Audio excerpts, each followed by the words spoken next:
жылкы 2023-2024 жылкы бүтүрүүчүлөр каяктан өткөрсө болот бүтүрүү кечелерин? Я вот, например, как человек искусства, хочу предложить всем выпускникам встретить именно выпускной вечер на берегу Иссык-Куля. Вот посмотрите, какая красота, это же прелесть. Асфандияр, теплоход Асфандияр. Я думаю, такое ощущение будет, романтический вечер выпускной. Бүтүрүүчүлөр, сиздер үчүн бизде жакшы сунуш. Уважаемые выпускники, я хочу предложить вам, выпускникам 2024 года, всех пригласить провести с нами незабываемый такой романтический вечер на берегу Иссык-Куля.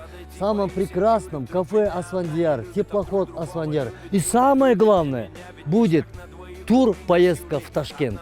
Көгүлтүр көл жээгинде мыкты алып баруучуларды сонун программалар бир гана сиздерди күтөт. Сиздер үчүн кызыктуу ыр бийлер, түрдүү кароо сынактар. Руслан абам айткандай башка байге Ташкент шаарына болгон жолдомо сиздерди күтүүдө. И мы вас приглашаем встретить кафе Асфандияр, теплоход Асфандияр. И, конечно, дорогие друзья, мы с вами будем на этом вечере.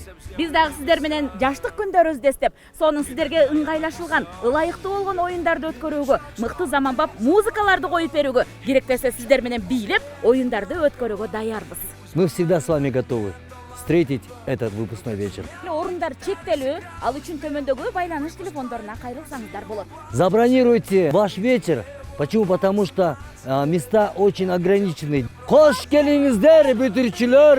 Мяу на гитаре сыграл и спел медлячок, чтобы ты заплакала. И пусть звучат они все одинаково.